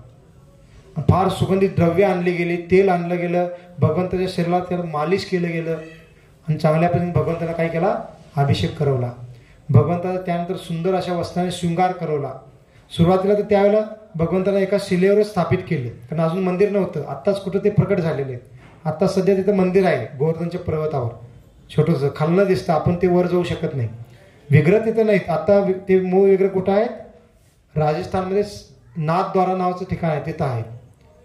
कारण मुस्लिमांच्या आक्रमणाच्या वेळेला ते विग्रह आता शिफ्ट केलेले. पण तो माधवेंद्रपुरींनी ते विग्रह गोवर्धन पर्वतावर स्थापित केले. मग सुरुवातीला एका शिलेवरच त्यांना स्थापित केलं गेलं आणि त्यांचा अभिषेक सेवा सर्व केली सुरुवातीला. आणि शृंगार दर्शन झाला, वस्त्र घालून अलंकार ते परिधान करवले. आता अभिषेक झाला, शृंगार झाला. आता काय करायला पाहिजे? भगवंतांना खाऊ घातलं पाहिजे, है ना. भगवंत खातात बरोबर. मग आता सर्व जे गोवर्धनवासी होते म्हणजे वृंदावनवासी ते सर्वजण आता फार विपुल प्रमाणात भोग बनवून आणले घरातून. आणि जसं अन्नकूट गोवर्धन पूजेच्या वेळेला अन्नकूट अर्पण केला जातो गोवर्धन भगवंताला, तसा मोठ्या स्वरूपात अन्नकूट तिथं आयोजित केला. फार मोठ्या स्वरूपात वेगवेगळे पदार्थ आणलेले आहेत आणि गोपालजींच्या समोर विपुल प्रमाणात ते ठेवले गेले. आणि माधवेंद्रपुरींच्या द्वारे गोपालजींना अन्नकूट अर्पण केला गेला. अन्नकूट म्हणजे कूट म्हणजे पर्वत, म्हणजे अन्नाचा पर्वत भगवंतांना अर्पण केला गेला. आणि मग भोग लावल्यानंतर प्रसाद म्हणजे भोग अर्पण करून त्यानंतर तो भोग किंवा प्रसाद सर्वांना श्वासा एक फिस्ट म्हणून अर्पण केला गेला. आणि मग एक दिवस ते उत्सव झाला असं नाही, तर जे आसपासच्या गावांना कळालं की गोपालजी प्रकट झालेले आहेत, तर सर्वजण आनंदित झाले. आणि माधवेंद्रपुरींना भेटून सर्वांनी, प्रत्येक वेगळ्या गावातील लोकांनी एक एक दिवस निश्चित करून घेतला. आणि प्रत्येक गावातल्या लोकांनी एक एक दिवस भगवंताचा पुन्हा अभिषेक केला. आणि त्यांच्या त्यांच्या गावाच्या वतीने रोज विपुल प्रमाणात भोग अर्पण केले गेले. विचार करा किती मोठा, म्हणजे किती मोठ्या स्वरूपात उत्सव असेल. तर हे वृंदावनवासींचा भाव असतो. त्यांच्यासाठी उत्सव किंवा आनंद म्हणजे काय, की भगवंताच्या प्रसन्नतेसाठी वेगळे उत्सव साजरे करणं, त्यांना भोग अर्पण करणं आणि त्यांची सेवा करून आनंद देण्याचा प्रयत्न करणं. मग अशा पद्धतीने फार मोठे उत्सव साजरे झाले. बऱ्याच दिवस ते उत्सव चालू होते, कारण सर्व गावकरी वेगवेगळे गावातले लोक ते उत्सव करत होते. आणि प्रत्येकाची इच्छा होती की आमच्या गावाच्या वतीने आम्ही स्वतंत्रपणे उत्सव साजरा करू. एकाच दिवसामध्ये 4-5 गावाचे लोक करत नव्हते, कारण प्रत्येकानं वाटत होतं की आमच्या गावाच्या वतीने आम्ही वैयक्तिक करू. आणि अशा पद्धतीने बराच दिवस ते उत्सव चालले. आणि नंतर माधवेंद्रपुरींच्या इच्छेने मग ग्रामस्थांनी मिळून छोटंसं मंदिर पण तिथं उभा केलं आणि गोपालजींना स्थापित केलं गेलं. ही सर्व तिथं लीला झाली. आणि त्याच्यानंतर काय झालं, मग माधवेंद्रपुरी तिथंच काही दिवस अजून राहत होते, कारण सेवा अजून सर्व व्यवस्थित नियोजन करून द्यायचं आहे. माधवेंद्रपुरीने स्वतः काही वृंदावनवासींना दीक्षा दिली गोपालजीची सेवा करण्यासाठी, आणि त्यांना सेवा म्हणून नियुक्त केलं. आणि मग काय झालं, एक दिवस पुन्हा माधवेंद्रपुरी रात्री झोपलेले असताना त्यांच्या स्वप्नामध्ये कोण आले, गोपालजी आले. गोपालजी म्हणजे ते विग्रह. आणि त्यांनी माधवेंद्रपुरींना काय म्हणाले, हे माधवेंद्रपुरी, तुम्ही मला इथं स्थापित केलेला आहात, माझी फार चांगली सेवा सुरू केलेला आहात, या सर्व सेवेने मी फार प्रसन्न आहे तुमच्यावर. परंतु आणखीन एक तुम्ही माझी सेवा करावी अशी माझी इच्छा आहे. ती म्हणजे कोणती, की मी बराच कालावधीपासून जमिनीमध्ये होतो, त्यामुळे माझ्या शरीरामध्ये फार धाव निर्माण झालेला आहे, फार गरमी निर्माण झालेली आहे. आणि ती गरमी कमी करण्यासाठी तुम्ही काय करा, इथून मलय पर्वताकडे जावा आणि तिथे फार सुंदर असे चंदन मिळतो, ते चंदन तुम्ही घेऊन या आणि ते चंदन उगवून माझ्या शरीराला लावा. तेव्हाच माझे काय होईल, माझ्या शरीरातील गरमी किंवा जी उष्णता आहे ती दूर होईल. असं गोपालजी दुसऱ्यांदा आलेले आहे स्वप्नात. आणि माधवेंद्रपुरींना सांगत आहेत. मग दुसऱ्या दिवशी उठल्यानंतर मग त्यांना फार आनंद होतो की भगवान स्वतः सेवा मागून घेत आहे, है ना. किती कृपा आहे पहा माधवेंद्रपुरींच्यावर. कारण भगवंत कोणाशी पण सेवा स्वीकारत नाही. भगवंतांना सेवा कोणी करावी आणि त्यामुळे भगवंतांना म्हणजे लाभ होतो असं नाही. भगवंत आत्माराम आहेत. भगवंतांना कोणाची पण सेवा आवश्यकता नसते. परंतु जे प्रेमी भक्त असतात भगवंतांची सेवा मागून स्वीकारतात. जसं इंद्रद्युम्न महाराजांकडे भगवंतांनी काय मागितलं, की तुम्ही मला 7 पहर जागे राहा म्हणता, तर तुम्ही 7 पहर मला काय करा, भोग अर्पण करा, है ना. भगवान मागून घेतात. तर भगवान भावग्राही असल्यामुळे ते वस्तू किंवा त्या गोष्टी स्वीकारत नाहीत, तर त्या गोष्टीमधलं किंवा वस्तूमधलं प्रेम स्वीकारतात. भगवान प्रेमाचे भुकेले. भगवंतांना आणखी काही कमी नाही आहे. भगवंताच्या धामात सर्व काही विपुल प्रमाणात आहे. वास्तविक भगवंताच्या धामात प्रेम पण भरपूर आहे, कारण एवढे प्रेमी पार्षद आहेत भगवंताच्या धामात. प्रेमाची पण कमी नाही. परंतु भगवंत एका बाबतीत कधी संतुष्ट होत नाहीत. बाकी भौतिक कुठल्याही गोष्टीने भगवंतांना आपण संतुष्ट करू शकत नाही, परंतु एका गोष्टीने भगवंत कधी संतुष्ट होत नाही, ते म्हणजे प्रेम. त्यांना जेवढं आपण प्रेम देऊ तेवढं त्यांना आणखी प्रेम हवं असतं आणि ते भक्तांकडून प्रेमाची मागणी करत असतात. मग इथं ते आणखी सेवा प्राप्त करू इच्छित होते माधवेंद्रपुरींच्याकडून. म्हणून ते काय मागणी करतात, की तुम्ही चंदन आणून मला सेवा करा. आणि माधवेंद्रपुरी पण मग लगेच दुसऱ्या दिवशी आपले जे शिष्य होते त्यांना सर्व नियोजन सांगून सेवा व्यवस्थित लावून देऊन मग काय करतात, मलयगिरी पर्वताकडे निघतात. कशासाठी, चंदन आणण्यासाठी. आणि मलयगिरी पर्वत म्हणजे काय, आता जो मलेशिया भाग आहे त्या भागाला एक प्रकारे मलयगिरी पर्वत म्हणलं जातं. आणि त्यावेळेला आणि आत्ता पण म्हणजे आत्ता तिथं काय म्हणतात की लब्बरचं ज्यादा उत्पन्न घेतलं जातं, परंतु पूर्वी तिथं चंदनाचं उत्पन्न घेतलं जातं. फार चंदनाची झाडं असायची. आता मलेशिया भागामध्ये लब्बराचं झाडं ज्यादा असतात त्याचं उत्पन्न घेतलं जातं. पण पहिला चंदनाचं. आणि मलयगिरीचा चंदन म्हणजे फार प्रसिद्ध होता. मग माधवेंद्रपुरी प्रवास सुरू करतात. चालत चालत येत राहतात. आणि चालत चालत ते कुठे येतात, मग कारण मलयगिरीला जाताना हाच म्हणजे भागातून जायचं आहे. मग जगन्नाथपुरी तिथून पुढे आपण पुढे जातो. आपलं जे नॉर्थ ईस्ट भाग आहे त्या भागातून मलेशियाला जाऊ शकतो. मग इथं जेव्हा माधवेंद्रपुरी आले तर ते ह्या मंदिरामध्ये थांबले. कारण हे मंदिर त्याच्या अगोदरच बांधलेलं आहे नरसिंहदेव यांनी, राजा नरसिंहदेव यांनी 11व्या शतकामध्येच. मग ह्या मंदिरामध्ये आले आणि ह्या मंदिरामधले जे गोपीनाथजी आहेत त्यांचं त्यांनी दर्शन घेतलं. आणि गोपीनाथजींचं दर्शन घेतल्याने त्यांना फार आनंद झाला. आणि त्यांनी काय ऐकलं इथं आल्यानंतर, की ह्या ठिकाणी गोपीनाथजींना विशेष एक खीर अर्पण केली जाते. त्या खिरीचा इथल्या स्थानिक भाषेमध्ये नाव काय, अमृत केली. का? कारण ह्या त्या खिरीची चव कशी असते, भगवंतांना अर्पण करून झाल्यानंतर अमृताप्रमाणे असते. मग अमृत केली म्हणजे खीर म्हणतात या स्थानिक भाषेमध्ये. आणि अमृताप्रमाणे असणारी खीर इथं अर्पण केली जाते भगवंतांना, हे त्यांनी ऐकलं. आणि दर्शन करताना त्यांनी पाहिलं पण की पुजारी काय करतायत, ते खीराची पात्र भगवंतांना भोग म्हणून अर्पण करण्यासाठी घेऊन चाललेले आहेत. आता भगवंतांना भोग जेव्हा अर्पण करण्यासाठी घेऊन जात असतात तर तो भोग पूर्णतः झाकलेला असतो, कोणी तो पाहायचा नसतो. मग ते झाकून घेऊन चालले होते. आणि माधवेंद्र पुढे जेव्हा पाहतात ते, तर त्यांना मनोमन काय इच्छा येते की ही जी खीर आहे अमृताप्रमाणे विशेष खीर आहे असं मी ऐकलेलं आहे, ही जर खीर मला चाकायला मिळाली तर मी काय करेन, माझ्या गोपालजींसाठी पण अशी खीर बनवेन. गोपालजी कोण, जे गोवर्धन पर्वतावर त्यांनी स्थापित केलेलं आहे, मी त्यांना अर्पण करेन. मग हे भाव असतात भक्तांचे. आता गोपीनाथ आणि गोपालजी यांच्यामध्ये काय अंतर आहे का, नाही आहे. परंतु याला इष्टदेव म्हणतात. इष्टदेव म्हणजे काय, प्रत्येक आचार्य भगवंताचं एक आपलं वैयक्तिक रूप पूजन करत असतात.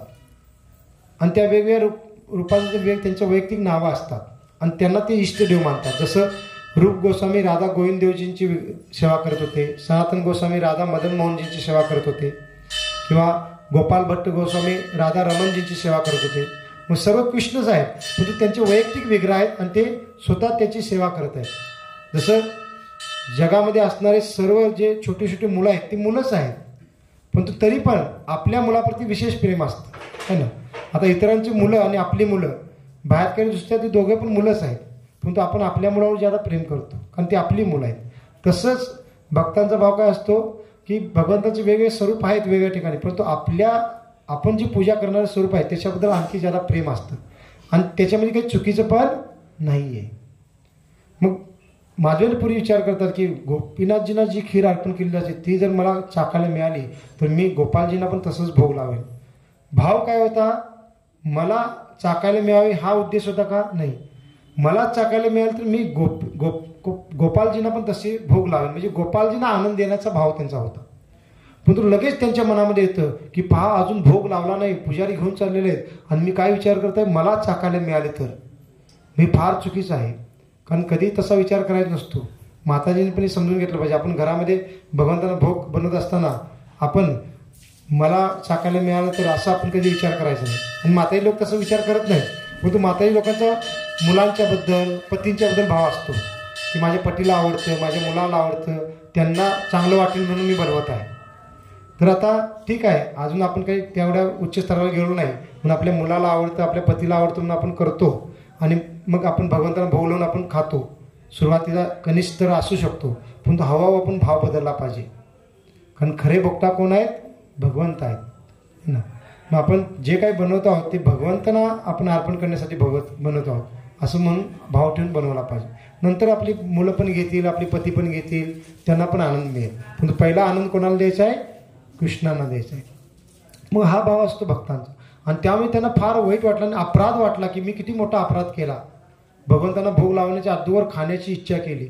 आणि ते स्वतःला फार अपराधी मानून, फार पापी मानून मंदिरातून निघतात आणि निघून काय जातात, मंदिरातून बाहेर जाऊन असं बाहेर एका झाडाखाली जाऊन बसतात लांब आणि प्रायश्चित्त करू लागतात, मी किती पापी आहे, स्वतःला फार पापी समजू लागतात. आणि इकडे काय होतं, भगवंतांना गोपीनाथजींना तो खीर प्रसाद अर्पण केला जातो.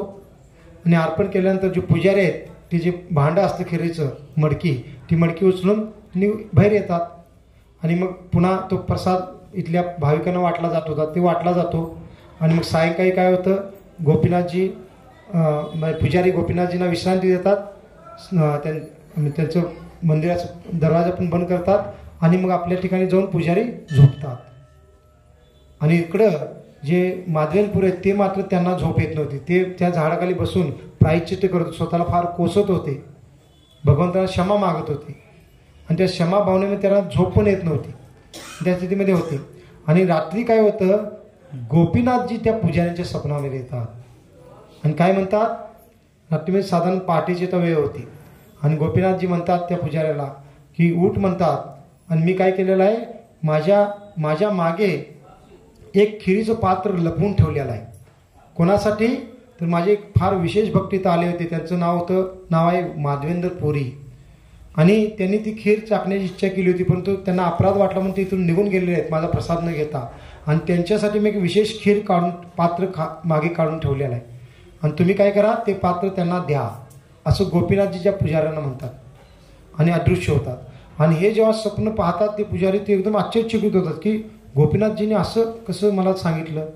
आणि ती खात्री करण्यासाठी लगेच सकाळी पहाटेच्या वेळेला स्नान करून लगेच आवरून काय येतात इथे येतात मंदिराच्या ठिकाणी आणि मंदिराचे जे दरवाजे ते उघडतात आणि भगवंतांना उठवतात आणि उठवून मग जी पहिली पूजा आहे ती करून मग खरोखर भगवान जे म्हणाले होते तसं मागं आहे का पाहतात ते मागे जाऊन भगवंताच्या तर खरोखर भगवंताने आपल्या मागे एक पात्र म्हणजे मडकं कारण बरेच पात्र असं खिरीत लावले त्यातलं एक मडकं मागं ठेवलेलं होतं. आणि मग एक प्रकारे काय म्हणतात स्थानिक लोक की भगवंतानी आपल्याच प्रसादामधलं एक पात्र चोरून मागे ठेवलं. कोणासाठी? आपल्या भक्तांसाठी. आणि मग ते पुजारी फार आनंदी होतात पहा किती विशेष आहे आणि असे कोणही भक्त आहेत की ज्यांच्यासाठी भगवंतानी स्वतः खीर चोरून बाजूला ठेवली. आणि ते फार आनंदी होतात. लगेच ते खिरीचं पात्र हातात घेतात आणि बाहेरून ओरडू लागतात की माधवेंद्रपुरी कोण आहेत माधवेंद्रपुरी कोण आहेत असं ओरडू लागतात. तर इथं कोणीच आवाज येत नाही. मग बाहेरच नाही तर बाहेर येतात मग आणि लांब जाऊन इकडे तिकडे ओरडू लागतात. आणि त्यांचं नाव घेऊन जेव्हा ओरडलं जात होतं मग माधवेंद्रपुरी अजून पण जागेच होते झोपलेच नाहीत ते रात्रभर रुदन करत पाय पश्चाताप करत ते बसलेले होते. मग त्यांच्या कानावर तो आवाज येतो आणि ते पुजारीने म्हणतात हा मी माधवेंद्रपुरी आहे काय सेवा आहे सांगा.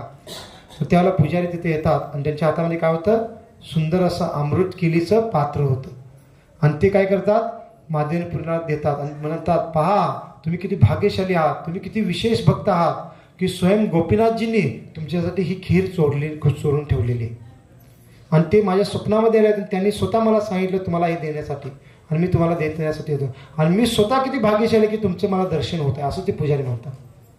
आणि मग इकडं हे ऐकल्यानंतर माधवेंद्रपूरच्या डोळ्यात अश्रू येतच होते आणखी ते भावीवर होतात आणखी ज्याला अश्रू लागतात की भगवान किती कृपा आहेत किती दया आहेत की माझ्या सारख्या पापी जीवासाठी पण भगवान एवढे करतात.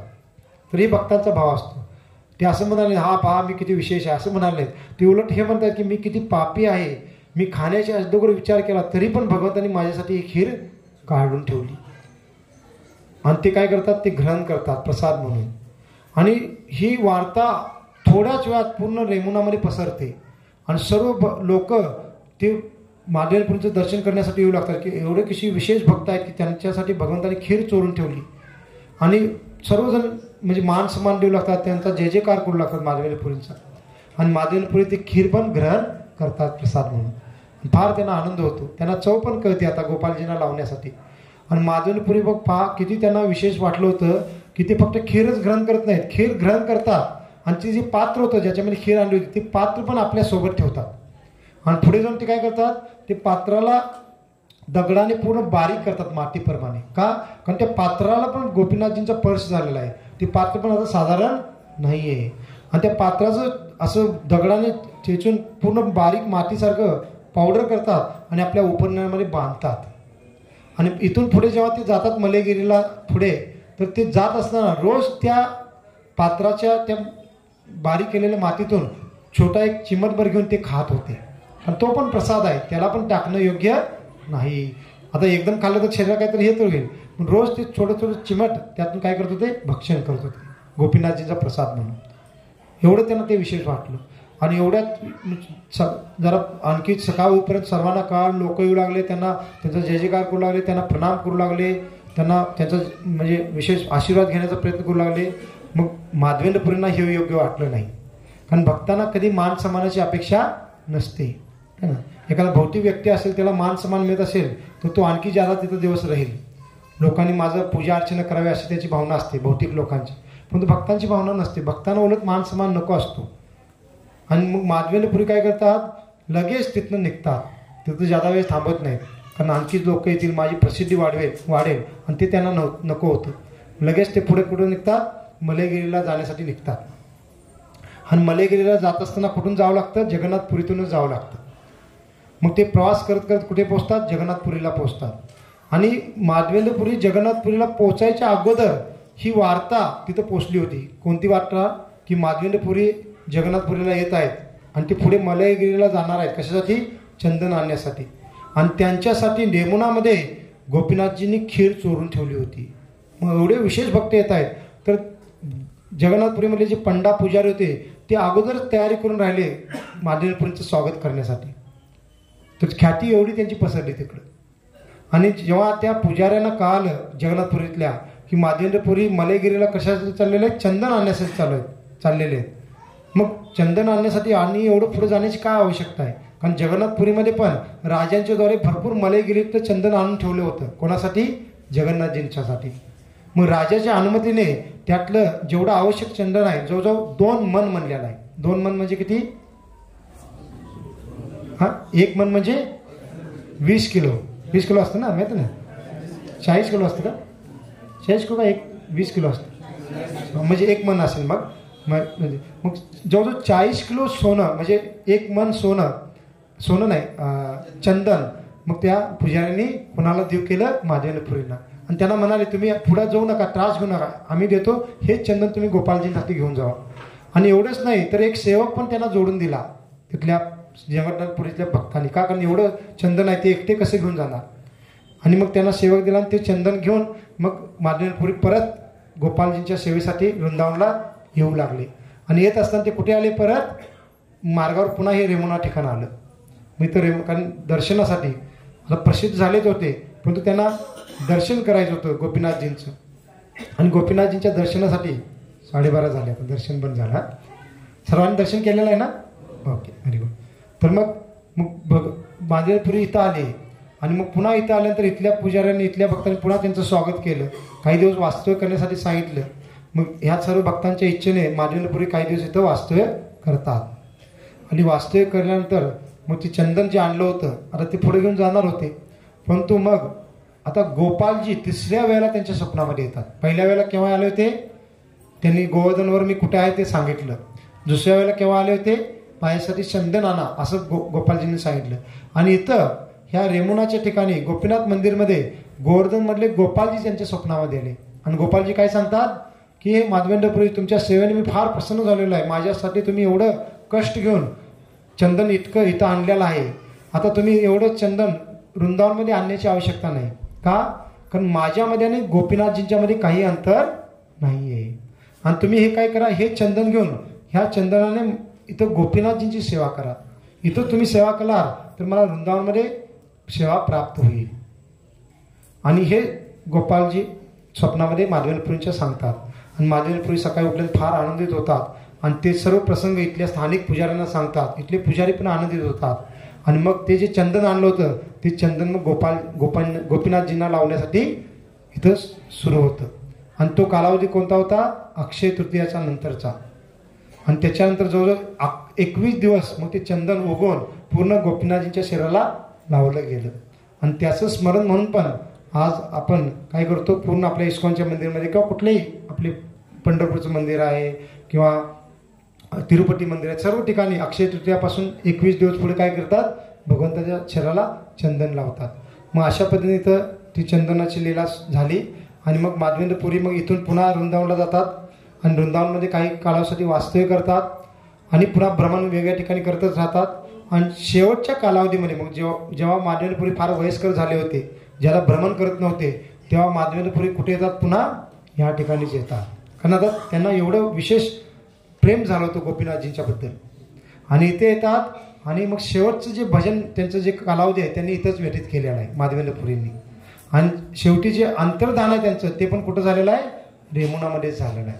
म्हणून आपण पुढे गेल्यानंतर पाहू, थोडं अंतर गेल्यानंतर ह्या ठिकाणीच माधवेंद्रपुरींची पण समाधीच ठिकाण आहे. ते पण आपण दर्शन करू. आणि त्यामुळे हे ठिकाण फार महत्त्वपूर्ण आहे. आणि तेव्हापासून मग गोपीनाथजींचं नाव काय पडलं? खीरचोर गोपीनाथ. मग भगवंताला चोर म्हटलं जातं परंतु त्याच्यामध्ये पण भगवंताचं गुणगान होतं. का? कारण भगवंतांची चोरी स्वतःसाठी केली का? है ना. भौतिक लोक स्वतःसाठी चोरी करतात, लबाडी करतात, मग त्यांना शिक्षा केली जाते. परंतु भगवान जेव्हा चोरी करतात, माखन चोरी करतात, गोपींची वस्त्र चोरतात, इथं भक्तांसाठी खीर चोरतात, परंतु ते सर्व काही भक्तांच्या आनंदासाठी. माखन चोरी पण कोणासाठी करतात? गोपींची इच्छा होती की कृष्णाने आपल्या घरामध्ये यावं आणि माखन चोरी करावी. किंवा जे तरुण गोपी होत्या त्यांची इच्छा होती की कृष्ण आपल्याला पती म्हणून प्राप्त व्हावेत. मग त्या वयस्कर गोपींच्या इच्छेने भगवंताने त्यांच्या घरामध्ये माखन चोरी केली. तरुण गोपींच्या इच्छेने त्यांचे वस्त्र हरण केले. आणि इथं भक्तांच्या इच्छा पूर्ण करण्यासाठी भगवंतांनी काय केलं? खीर सोडली. आणि त्यावेळी भगवंत चोर म्हणून प्रसिद्ध आहेत. आणि एवढंच नाही तर भगवान काय करतात? आपल्या भक्ताचं हृदय पण चोरतात, है ना. चोराग्रम जे गीत आहे त्याच्यामध्ये म्हणलं ना, चोराग्रगण्यम पुरुषम नमामि. ते गीत पण आपण गायला पाहिजे, है ना. तसं त्यांना म्हणलं जातं. इथं चोर म्हणून प्रसिद्ध आहेत भगवंत. आणि तेव्हा पण खीर चोर गोपीला ते आहे. आणि मग आता ती जी खीर आहे अमृताप्रमाणे असणार, ती तशी खीर, ती स्वाद असणारी खीर अजून इथं रोज भोग लावली जाते. आणि इथं ती वितरण पण केली जाते. आपण सांगून ठेवलेलं आहे सर्वांना ती खीर मिळेल. आज फक्त आपण थोडं 1-1:30च्या दरम्यान ती मिळणार आहे. कारण आपण सांगितलं होतं सकाळची जी खीर होती ती एवढ्या सर्वांना मिळेल अशी एवढी नव्हती. तर 1-1:30च्या दरम्यान ती खीर आपल्याला मिळेल. सर्वांना एक पात्र मिळेल. छोटंसं एक लक्ष्मी द्यावी लागते, ती 25 रुपये तिथं. तर सर्वांनी लक्ष्मी द्यायची आहे. आणि 25 रुपयाचं मोठं पाहिजे तर 40-50 रुपयाचं पण आहे, ते पण घेऊ शकता. परंतु किमान आपण 25 रुपयाचं पात्र सांगितलेलं आहे. तर आपण सर्वांनी एक पात्र घ्या. आणि आपण घेतल्यानंतर म्हणजे आपण आपल्या इस्कॉनच्या मंदिरामध्ये जाऊन प्रसाद घेऊ. तिथून पुन्हा इथं येऊ आपण आणि इथं ते पात्र घेऊ प्रसादाचं. इथं बसून आपण भगवंता स्मरण करून ते प्रसाद ग्रहण करू आणि मग इथून आपण पुढं जाऊ. ठीक आहे. अशा पद्धतीने हे विशेष लीला इथं झालेले आहे. आणि आता आपण काय करू, इथून उठून माधवेंद्र पुरींची समाधीचं दर्शन करू. आणि त्याच्यानंतर आपण आपल्या इस्कॉनच्या मंदिरमध्ये जाऊ. तिथं आपण प्रसाद ग्रहण करू. आणि प्रसाद ग्रहण करून पुन्हा इथे येऊन इथला प्रसाद घेऊन आपण आपल्या गाडीमध्ये जाऊ. आणखी 2 ठिकाणी तर आहेत विशेष. माधवेंद्र पुरींचं समाधी स्थळ तर आहे, ते दर्शन करू. त्याच्या व्यतिरिक्त श्रीधर गोस्वामींचं पण जन्मठिकाण ह्या भागातच आहे. श्रीधर गोस्वामी हे माधवेंद्र पुरींच्या अगोदरचे आपल्या गुरु शिष्य परंपरेतले एक आचार्य आहेत. आणि त्यांचं महात्म्य काय होतं, त्यांनी भागवतमवर स्पष्टीकरण टीका लिहिलेली आहे. आणि ती टीका सर्वात प्रमाणित मानली जाते आपल्या संप्रदायामध्ये. स्वयं चैतन्य महाप्रभू श्रीधर गोस्वामींनी लिहिलेली भागवतमवरची टीका अध्ययन करत होते. आणि प्रभुपादांनी पण जे काही आपले भागवतमवर स्पष्टीकरण दिलेलं आहे, तात्पर्य दिलेलं आहे, त्याच्यामध्ये पण आपल्याला बऱ्याच तात्पर्यांमध्ये प्रभुपाद श्रीधर गोस्वामींच्या टीकेचा उल्लेख करतात हे आपल्याला आढळतं. तर त्यांचे जन्मठिकाण पण इथंच आहे. आपण तिथं जाणार नाही कारण ते फार जागा कमी आहे, तिथं गाड्या जात नाहीत, रिक्षांनी जावं लागतं, तेवढा आपल्याला वेळ नाही. परंतु ते पण आपण थोडं नंतर चर्चा करू. आणखीन एक आचार्यांचं जन्मठिकाण इथं जवळच आहे, ते म्हणजे बलदेव विद्याभूषण. बलदेव विद्याभूषण हे चैतन्य महाप्रभूंच्या प्राकट्यानंतरचे आचार्य होते. विश्वनाथ चक्रवर्ती यांचे विश्वनाथ चक्रवर्ती ठाकूर यांचे शिष्य होते. तर त्यांचं पण जन्मठिकाण या भागातच आहे. तिथं पण आपण जाणार नाही, परंतु आपण श्रवण करू, स्मरण करू तरी आपल्याला त्याचा लाभ प्राप्त होतो. मग त्यामुळे हे ठिकाण फार महत्त्वपूर्ण आहे. आणि जी नदी होती भगवंतांनी 7 बाण मारून उत्पन्न केली, ती नदी पण पुढे आहे, तिथं पण आपण जाणार नाही, परंतु सप्तशिरा नदीचं पण दर्शन पुढं होतं. मग हे वेगवेगळे ठिकाणं या ठिकाणी आहेत या भागामध्ये. आणि त्यामुळे हे ठिकाण फार विशेष मानलं जातं. वृंदावन किंवा चित्रकूटाचं पण एक प्रकारे आपण प्रतीक ह्याला मानू शकतो. ठीक आहे. श्री राधा गोपीनाथ भगवान की, खीर चोर गोपीनाथ भगवान की, श्रीपाद माधवेंद्र पुरी महाराज की, श्रील प्रभुपाद की, हिताय गौर प्रेमानंदे. ठीक आहे. आता आपण उठून मंदिरच्या बाहेर जाऊ. आणि आपण चालतच जायचं मंदिराकडे, आपल्या गाडीकडे जायचं नाही. तर सोबत चला, आपल्या इस्कॉनच्या मंदिरामध्ये जाऊन आपण प्रसाद घेऊ. हरे कृष्ण.